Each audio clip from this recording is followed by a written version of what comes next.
अखंड दीप 1926 में जलाया गया था, शताब्दी वर्ष आने वाला है, उसकी 1 साल तैयारी होगी, वो संकल्प चलना चाहिए। तो धीरे धीरे जन जन में प्रतिष्ठित होती चली गई सामूहिक साधना, जो कभी एक पंडित वर्ग तक सीमित था कि घरों में लोग दुर्गा सप्तशती का पाठ कर लेते थे, बात ये हो जाती थी। लेकिन पूज्य गुरुदेव ने सामूहिक साधना, सौम्य गायत्री साधना, 24,000 का मंत्र 9 दिनों में हम करें और उसकी पूर्णाहुति 9वें दिन कर ले, और ये सीधे साधे अनुशासन को प्रचलित कराया। सूर्य की साधना, गायत्री का देवता सविता है, तो उगते हुए सूर्य की साधना हम करें। तो हर साल अपने गायत्री शक्तिपीठ में रामनवमी मनाई जाती। वासंती यानी चैत्र नवरात्रि में शक्ति की पूजा के साथ, जैसा हमने कहा, विष्णु की पूजा, भगवान राम की पूजा हम लोग करेंगे। शारदीय नवरात्रि में सिर्फ शक्ति की पूजा करते हैं, लेकिन विजयादशमी के साथ भगवान राम का विजय उत्सव भी मनाते हैं। इसलिए शक्ति के साथ विष्णु की पूजा, ये दोनों प्रत्यक्ष नवरात्रि में, जो ये संधि काल है,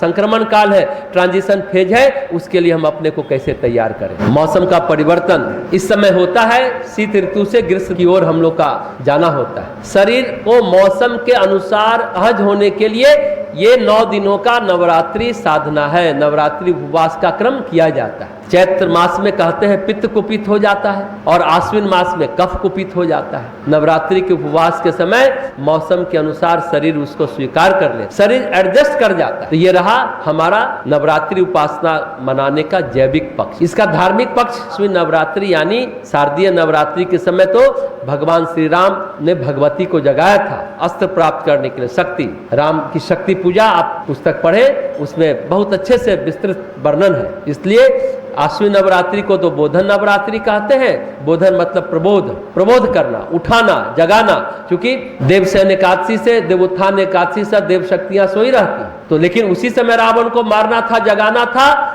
तो उस शारदीय नवरात्रि को बोधन नवरात्रि कहते हैं, उठाना, जगाना। 9 दिन भगवती की उपासना है के हैं ये, यानी प्रकृति के उपासना के। और ये चैत्र नवरात्रि, वासंती नवरात्रि का कारण यह है कि इस दिन से सृष्टि शुरू हुई, संवत्सर शुरू हुआ, ब्रह्मा जी ने सृष्टि का प्रारंभ करना शुरू किया।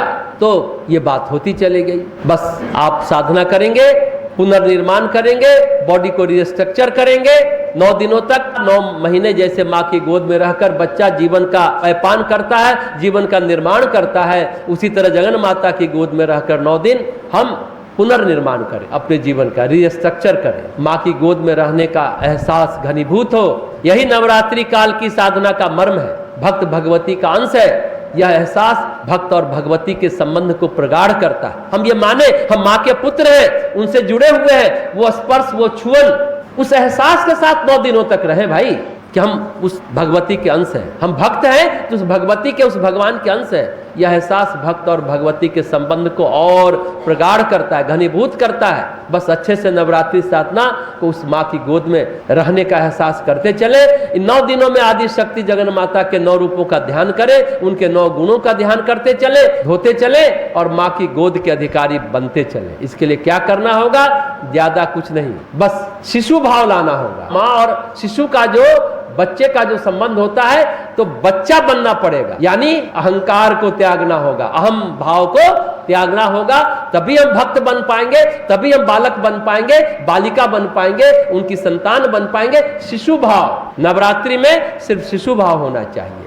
माँ स्नेह देना जानती है, आशीर्वाद देना जानती है, अपने छावर करना जानती है, और सबसे बड़ी बात है हमसे कुछ मांगती ही है। भगवान भी ऐसा ही है, माँ की तरह दुख में, संकट में पड़ते हैं तो वह सुनता है। हमारी बुद्धि बढ़ने है ना, बौद्धिकता बढ़ती है और हमारा बौद्धिक सामर्थ्य आता है, सबका नया सिलसिला शुरू हो जाता है, तो हम माँ को भूल जाते हैं कि माँ भी हुआ करती थी, भूल जाते हैं। अपने बचपन के दिनों को भूलने लगते हैं। सिर्फ जवानी याद रहती है, बुढ़ापे में पोते पोती याद रहते हैं, माँ को भूल जाते हैं। लेकिन बुढ़ापे में भी हम पोते पोतियों को देखें, अपने बेटे बेटियों को देखें, तो वह माँ वाला निर्मल स्नेह, सवेरे उठकर भोजन पकाना, आपके सुख दुख में भागीदार बनना, अगर आपको कष्ट है तो रात रात भर जगना।